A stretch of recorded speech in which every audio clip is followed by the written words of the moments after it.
We now come to Prime Minister's questions. Paul Ward. Question number one, Mr. Speaker. Prime Minister.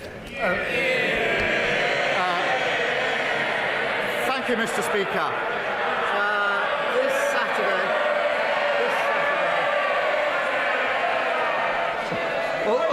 OK, there seems to be a bit of a challenge on who can cheer the most. I've never known one Prime Minister get as much cheering. Come on, Prime Minister. I think they were cheering more, Mr. Speaker. Quite right, too. This Saturday marks the 77th birthday of our National Health Service. And I want to begin by thanking our dedicated NHS staff for their service. And in that 77th year, I'm proud that this Labour government has delivered 4 million extra appointments, 1,700 more GPs, and the lowest waiting list for 2 years.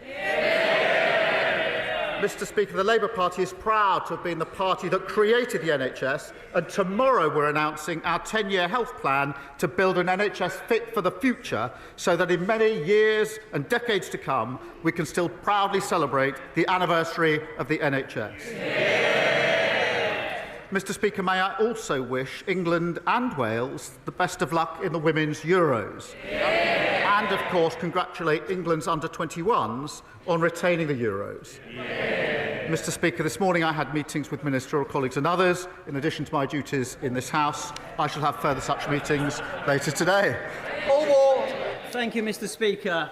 When this Labour government extended free school meals to 500,000 more children last month, Laura, a working mum in Rochdale, told me it would save her £500 a year. She said, "I'm over the moon, only Labour would have done this." Does the Prime Minister agree with me that people voted Labour a year ago not just for change but for hope, and that cutting child poverty is the moral mission of this government to help every child in this country? Mr. Speaker, I'm really proud that we extended free school meals for another 500,000 children, including Laura's. And it's people like Laura that we have in our mind's eye and giving children the best start in life. And I think the Child Poverty Task Force visited Rochdale recently and will continue to back parents like Laura. But, Mr. Speaker, we've already started not just free school meals being rolled out, free breakfast clubs, extending childcare. That's real change under this Labour government. Leader of the Opposition, Kemi Badenoch. Mr. Speaker, can I first of all take this opportunity to congratulate the member for Rochdale for being the toady of the week, helping the Prime Minister. We all know it's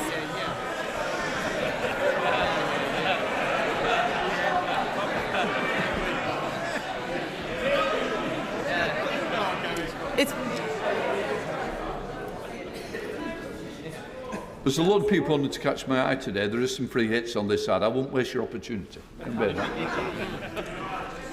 It's been a difficult week for the Prime Minister. So let's start with something simple. Can the Prime Minister tell the House how much his welfare bill is going to save? Prime Minister. Mr. Speaker, let me start by saying free school matters on this side of the House. Mr. Speaker, in relation to welfare, what we delivered last night was a bill which ends mandatory reassessment of those with severe disabilities. That is the right thing to do. It rebalances universal credit. That is long overdue, and it sets out a pathway to reform of PIP. Mr. Speaker, it's consistent with the principles I set out throughout. If you can work, you should work. If you need help into work, the state should provide the help. The system that they broke doesn't do so. And if you can't work... I think there's one or two I can spot immediately. Usual voices, same names, please. It's too early to leave the chamber. Prime Minister. And, Mr. Speaker, if you can't work, you must be supported and protected. The reformed welfare system that we're putting in place will be better for individuals, better for the taxpayer and better for the economy. Kemi Badenoch. Mr. Speaker, I don't think the Prime Minister actually watched what happened in the House yesterday. His bill was completely gutted. A U-turn in the middle of the debate, removing Clause 5. Where on earth was he? The reason why he can't answer the question is because he knows it doesn't save any money. It's going to cost millions. This is the first Prime Minister in history to propose a bill to save money who ended up with a bill which costs money. So if the bill doesn't cut welfare spending, can the Prime Minister tell the House how many people it will get into work?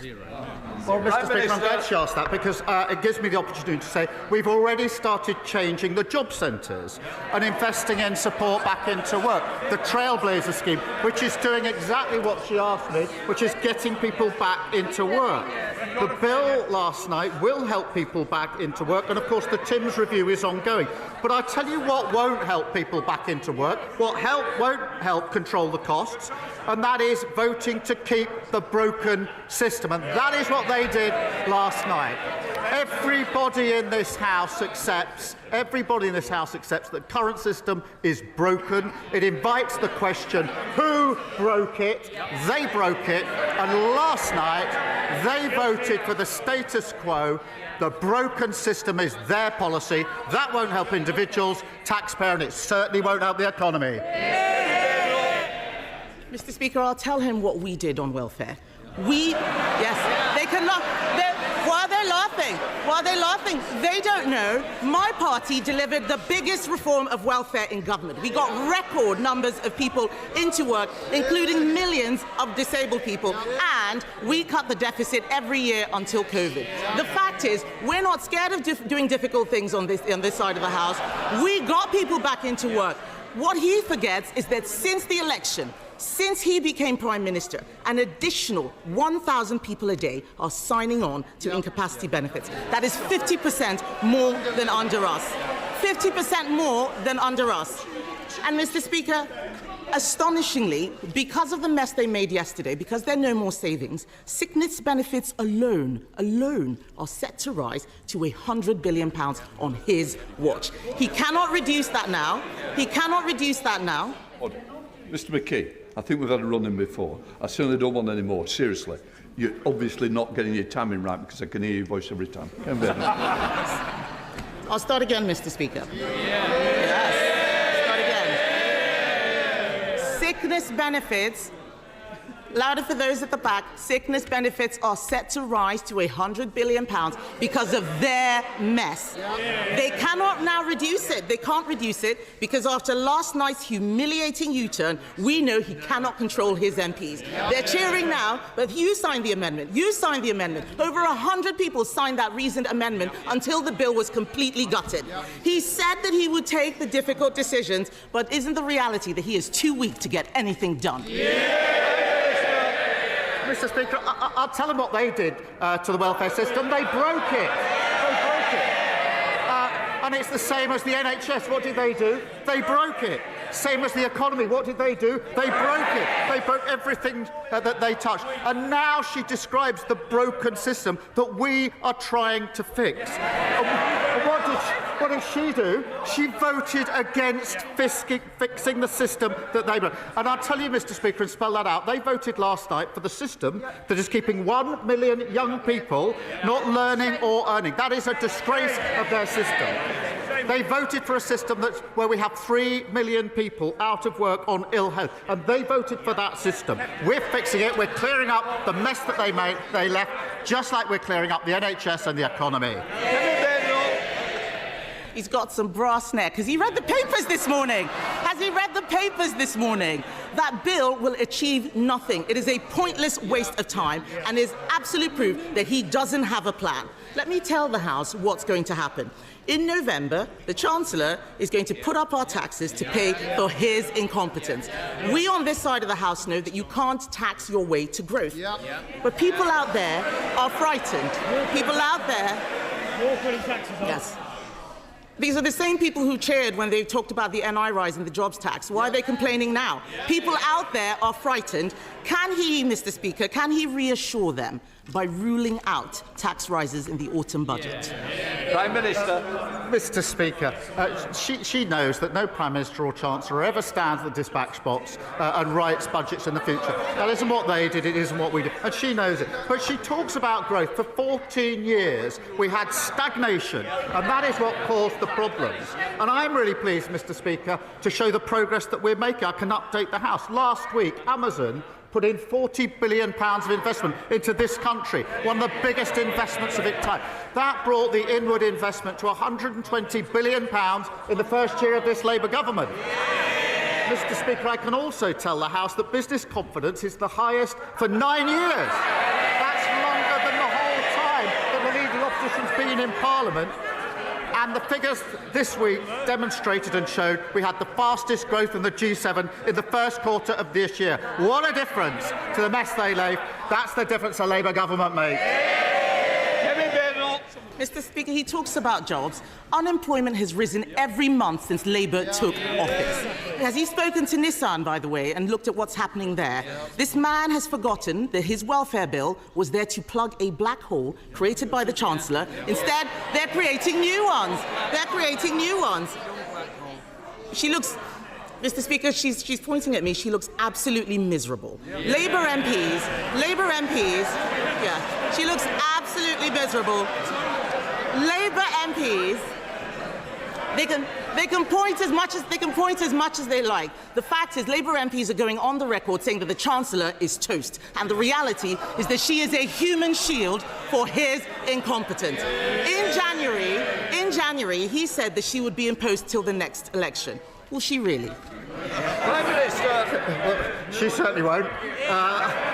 Mr. Speaker, I have to say I'm always cheered up when she asks me questions or responds to a statement, because she always makes a complete mess of it and shows just how unserious and irrelevant they are. But she talks about the black hole. They left a £22 billion black hole in our economy, and we're clearing it up. And I'm really proud, Mr. Speaker, that in the first year of a Labour government we got free school meals, breakfast clubs, childcare, got £15 billion invested in transport in the North and the Midlands. We're cutting regulation, planning and infrastructure is pounding forward, building 1.5 million homes, the biggest investment in social and affordable housing, and of course, Mr. Speaker, the 3 trade deals. Remember the ones that they couldn't get, including the US trade deal. On Monday, those tariffs came down. That secured the jobs at JLR. That's who we care about on this side of the House. How awful for the Chancellor that he couldn't confirm that she would stay in place. Yeah. He talks about this year in office. This week marks the first anniversary of Labour coming into office. And let's have it. Yes. The whips can't get them in the lobbies, but they can get them to cheer at the right time. Yeah. The fact is, his own MPs are saying this government is, and I quote, incoherent and shambolic. That's Liverpool Wavertree that said that. I could go on and on. But the fact is, it's been mistake after mistake after mistake. There is no plan to get people into work. There is no plan to cut the welfare budget. There is no strategy. There is just a series of humiliating U-turns like winter fuel, like grooming gangs. Mr. Speaker, what's really shocking is that every other party in this House voted for even more welfare spending yesterday. Yes, those MPs behind him and the Lib Dems and Reform. The Conservative Party believes that this country needs to live within its means.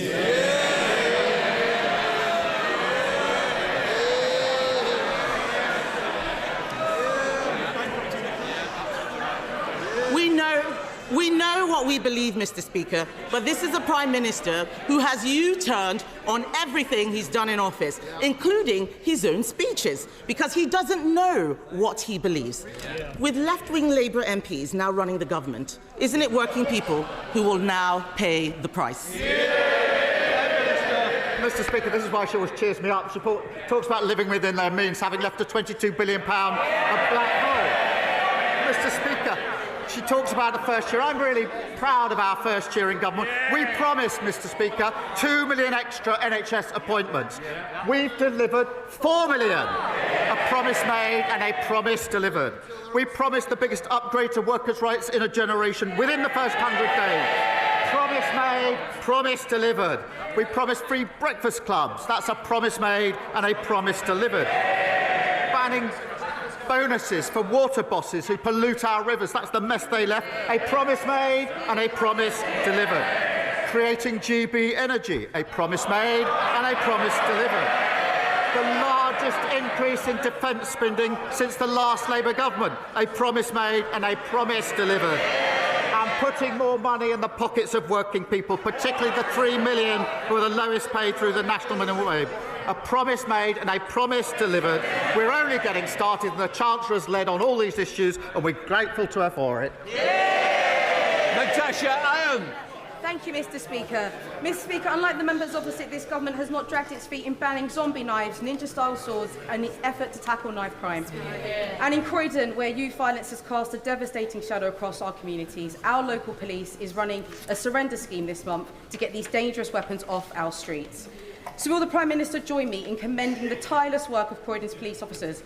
And will he outline what his government is doing to ensure the Met Police has the resources it needs both to protect neighbourhood policing and to face the unique challenges that they face? Prime Minister. Well, she's right to raise the importance of banning these despicable weapons, and I know how much she cares about this issue. The ban on zombie knives and machetes came into effect last year, and the ban on ninja swords will come into effect this August. The Crime and Policing Bill will increase penalties for illegal sales and give the police new powers to seize knives. Mr. Speaker, I have to say this. What did the party opposite do when we put that bill before the House to take these measures? They voted against it. And knife crime went up, soared on their watch, and they've clearly learned absolutely nothing. Sir Ed Davey, Leader of the Liberal Democrats. Thank you, Mr. Speaker. Yesterday, the government was asking this House to vote for a law that would mean someone with a condition like Parkinson's or multiple sclerosis would qualify for a personal independence payment today, but someone diagnosed with the same condition, with the very same symptoms, in a few months' time would not. We all know that the cost of welfare needs to come down, but that was not a fair way to do it. Until he lost control yesterday, the Prime Minister was arguing for that approach. Has he changed his mind on this or not? Prime Minister. Mr. Speaker, the Stephen Timms review will take place. It's a very important review to look into this issue. But what we did do last night was end mandatory reassessments for those with severe disabilities. I thought that he and his party cared about things like that. It's the right thing to do, and they voted, Mr. Speaker, against it. We rebalanced universal credit, long overdue. I think he believes that. But what did he do last night? He voted against it. We set out a pathway to reform PIP, something he argues for every week. And what did he do when he had the chance? He voted against it. Sir Ed Davey. Mr. Speaker, the House and his backbenchers will note that he didn't answer my question. Moreover, if he looked at our proposals for welfare reform, for cutting down the bill, he wouldn't be in the mess that he's in. But moving on, Mr. Speaker, from Hillsborough to Grenfell, Primados to Horizon, the contaminated blood scandal to nuclear test veterans, the bereaved and survivors of some of our country's most appalling scandals have come together to call for a legal duty of candour and the secondary duty needed to make it practical and effective for investigations and inquiries. Now they're frightened that the government is watering down these proposals to such an extent that they would be toothless. So after months of delay, can the Prime Minister reassure campaigners that his Hillsborough law will include a real legal duty of candour as he promised? Prime Minister. Yes, it will. And as he may know, I've known some of the families from Hillsborough for many years now. I met them over a decade ago and know exactly what they have been through, and the various other groups that have suffered similar injustices with similar follow-up, which is an additional injustice on top of the original injustice. And that's why we will bring forward a Hillsborough law. It's a commitment I've made. I have been talking to the families in recent weeks, personally myself, to make sure that we get this right, and it is important that we get it right, but it will have a legal duty of candour. Tim Johnson. Thank you, Mr Speaker. Follow-on question. The Prime Minister visited my constituency in 2022 and told families, and I quote, "One of my first acts will be to put the Hillsborough law on the statute book." Repeated the same promise at conference last year that the bill would be published at the anniversary in April. That didn't happen. However, the government are now planning to table a watered-down version that doesn't deserve to be named Hillsborough law. After PMQs, my honourable friend, the member for Liverpool West Derby, will introduce the real Hillsborough law. So can the Prime Minister finally honour his promise and back the law in full? If not, why not? Prime Minister. I'm grateful to her for raising this and remember well the visit that we had. This is a really serious issue, Mr Speaker. It is important that we get it right. I am fully committed to introducing a Hillsborough law, including a legal duty of candour for public servants and criminal sanctions for those that refuse to comply. It is important we get it right. I have been personally engaging with some of the families on this because, as I say, I've been involved and seen firsthand what they've been through for over 10 years. I first met them when I was Director of Public Prosecutions and there was a consideration of what order certain things would happen. That was about a different issue, actually. It was about an issue of great concern to them. But she's right to raise this. We will bring this forward. I just want to take the time to get it right and then put it before the House. Stephen Flynn. Thank you, Mr Speaker. In his victory speech last year, the Prime Minister promised to end the chaos. Does he think that the public still believe him? Prime Minister. Well, Mr Speaker, we've delivered more in the first year of a Labour government than they've delivered in 20 years.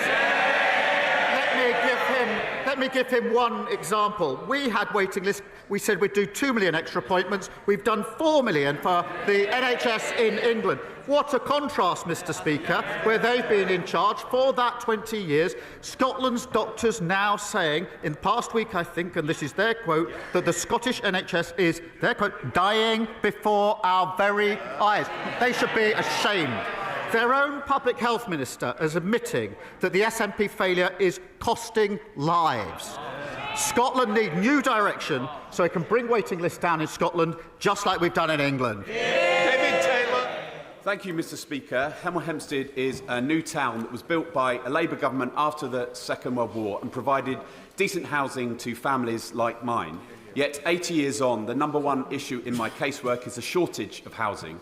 I therefore welcome this government's commitment to build thousands of new homes. In my constituency, we're looking at a Hemel Gardens community scheme that could provide 11,000 of them. Does the Prime Minister agree with me that this development needs to be a mix of genuinely affordable houses to buy, council houses to rent, and be accompanied by the right health, education and road infrastructure? Minister. Well, I totally agree with him, and it's projects like this that are essential to building the 1.5 million homes that we need, whilst at the same time creating vibrant and strong communities. Mr Speaker, in keeping with the Attlee legacy, we're supporting 47 locally led garden communities to deliver tens of thousands more homes, and of course delivering the biggest boost to social and affordable houses in a generation. Mr McCleary. Thank you, Mr Speaker. On Monday afternoon this week, a 4-year-old girl was seriously injured after being hit by a car on Lewis Road, just off the A259 in Newhaven, in my constituency. I can report to the House that she's recovering well in hospital. Residents in Newhaven, Seaford and nearby Sussex coastal towns have been warning about how unsafe these roads are. Indeed, the County Council submitted a fully costed plan for safety improvements on the A259 to government, but funding remains blocked. So I'm asking, or appealing to the Prime Minister directly, will he personally intervene to unblock the funding needed to make the A259 and surrounding roads safer to ensure there is never a repeat of an incident like this? Prime Minister. Well, I'm very sorry to hear of the incident that he quotes, and my sympathies with the family, and I think I would send the best wishes of the whole House to the family and to the little girl. He speaks about this A259. I do hear a lot about this road because it runs through the constituency of my honourable friend for Brighton, Kemp Down and Peacehaven. And I know it needs addressing, and I know how strongly they've both been raising this and campaigning on it. A decision is going to be set out shortly. I think he has met the Roads Minister, but I'll make sure that he's kept fully updated of developments. Olivia Bailey.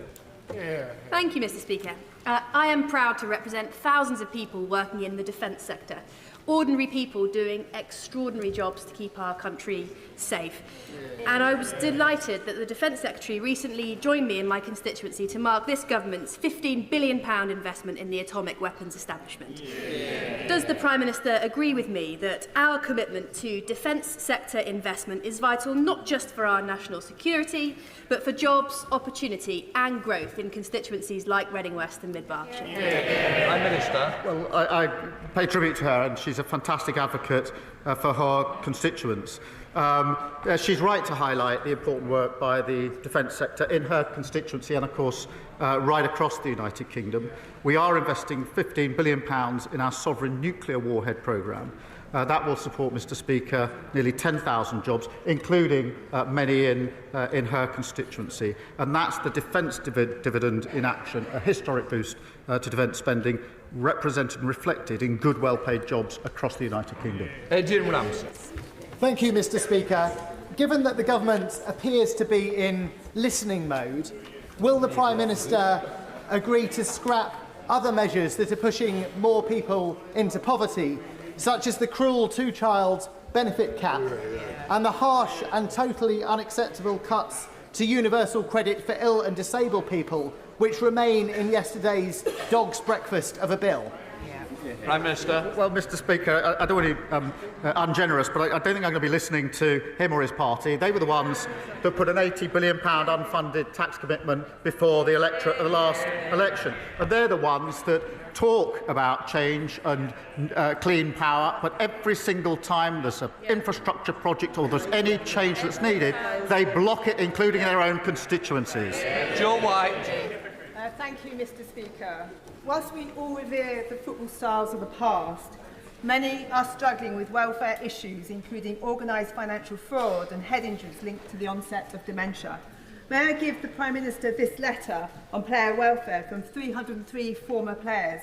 Local champions like John Stiles and international superstars including Kevin Keegan and Graham Souness have signed it. Would he agree to request to meet a group of ex-players as cited in the recent letter to the Prime Minister from one of his heroes, Michael Thomas, who of course shone when he played for Arsenal and Liverpool? Prime Minister. Can I just start by congratulating Dawn Assel on her recent and richly deserved MBE for her work on behalf of former players. I do remember Michael Thomas very well, putting that goal in injury time, Mr. Speaker, in 1989 to take the lead. It was a fantastic victory. I have had the pleasure of meeting him and actually discussing with him the very campaign that she raises. I'll certainly meet him again, because athletes have brought us so much joy. We should have proper support from their sporting bodies on health and welfare, and we will ensure that they do. Steph Aquarell. Thank you, Mr. Speaker, and I refer members to my role as a serving county councillor. Mr. Speaker, July is Good Care Month, and Jane Austen told us the best place for convalescence by the sea is Cromer in my constituency. However, thanks to Norfolk's Conservative County Council, Cromer risks losing its convalescence facility forever. Reablement centres like Benjamin Court are exactly what the NHS needs, and yet the Tories are shutting it down. Will the Prime Minister ensure that the relevant Health Minister meets with me and concerned local campaigners to discuss what could be done to save Benjamin Court? Prime Minister. Well, I thank him for raising this important issue, and decisions around services are matters for the Integrated Care Board, and that means they're taken locally, obviously. But I'm glad that he's raised this, because we agree that the sector does need reform, and unlike the party opposite, we're investing in the sector £4 billion of additional funding alongside an independent commission into adult social care to improve the quality of care across the United Kingdom, including for his constituents. Martin Rhodes. Mr. Speaker, figures from the British Transport Police show a staggering 47% rise in violence and serious public order offences against rail staff between 2021 and 2024. This epidemic of violence was allowed to escalate under the previous Conservative government, which failed to act while frontline workers were increasingly put at risk. Does the Prime Minister agree that our transport workers deserve to do their jobs without fear, and will he reaffirm this Labour government's commitment to ensuring that train operating companies are held fully accountable for protecting those who keep our railways safe and moving? Prime Minister. There are shocking statistics, and rail staff work incredibly hard to keep our country running and keep people safe. And the abuse and assault on staff is utterly unacceptable. And we're taking measures to make sure they are safer. We want to encourage, Mr. Speaker, the use of body-worn cameras, which have been proven to reduce violence against staff by up to 47%. And may I take this opportunity to thank our outstanding British Transport Police for everything that they do to support staff and passengers. Ross. This time a year ago, farmers and many others across the country were about to go to the polls, perhaps about to vote Labour for the first time, because they took at the Prime Minister's own word that he and his party would never leave farmers in the background again. Within weeks, however, that trust had been completely shattered by the family farm tax. Farmers know how devastating that tax will be. The industry know how devastating it will be. We on these benches know how devastating it will be, and more of his own backbenchers do too. So following the U-turn on the winter fuel payments, and following the U-turn on grooming gangs, and following the many U-turns on welfare payments yesterday, will the Prime Minister now tell farmers up and down the country when it will be their turn for a U-turn and that he will scrap the family farm tax? This time a year ago, the country was lining up to boot them out of office. And long may they remain there. Mr. Speaker, we put in place the most significant funding for farmers in the budget. We've got a roadmap for work for farmers that we're working on. And, of course, where they fail to actually spend the money, we're spending it with farmers. Charlotte Littles. Thank you, Mr. Speaker. The nuclear industry provides over 29,000 jobs across the North West, including thousands in Birchwood Park in my constituency, which is a globally leading centre of nuclear innovation. I welcome the government's new modern industrial strategy, which will give businesses the confidence to invest after years of economic chaos under the last government. Can the PM outline how the industrial strategy will support the growth of the nuclear sector, which is vital for our energy security and creating thousands more high-paid, high-skilled and unionised jobs? Prime Minister. She's a champion of nuclear, and I know how important it is to thousands of her constituents. Mr. Speaker, we are securing homegrown energy and driving bills down by unleashing a golden age of nuclear. And that includes Sizewell C, which we announced just 2 or 3 weeks ago, small modular reactors, and that means jobs, investment and opportunities across the country, including in her constituency. Julia Collins. Thank you, Mr. Speaker. The rush changes to the welfare bill not only left Parliament with whiplash, but more importantly, have left many vulnerable people living in limbo, like Chris or Emma in my constituency, who were set to lose PIP that they rely on for work. And Chris has already lost a vital carer through all of this uncertainty. It is not right that in a society, vulnerable people have to be worried about what the government will do next. Does the Prime Minister understand that this has eroded trust at a time when we need it most? Prime Minister. Mr. Speaker, I think what would be better for building trust is an accurate description of what we're doing. The Stephen Timms inquiry review is really important to look at this really important issue, but we have to get on and reform. We have a broken system that is not working for those that are using the system. It's not working for the taxpayer. It's not working for the economy. We have to get on and reform it, and we'll do it in the way we set out yesterday. Peter Dowd. Thank you, Mr. Speaker. May I pay tribute to veterans of the Royal Naval Association Crosby branch who are in the gallery today. Mr. Speaker, Gabe Santa, a 15-year-old, fell to his death from a multi-storey car park in Liverpool in 2020. He is one of the many dying in such tragic circumstances, including in my constituency. My multi-storey car park safety bill seeks to prevent such deaths. Will the government look carefully at its contents as part of a national suicide prevention strategy? Minister. The answer is yes, we will look at the content of it, and I'm grateful to him for raising it. I think across the House, we've all got tragic experience of suicide, and our thoughts are with Gabe's family and with his friends. We will conduct a call for evidence on Part K of the building regulations about minimum guarding heights, so that necessary protections are in place to prevent future tragedies. We will also look at the contents of the bill. Dame Karen Bradley. Thank you very much. Prime Minister, people across the Staffordshire Moorlands are extremely concerned by the number of solar farms and battery storage facilities that are having applications granted.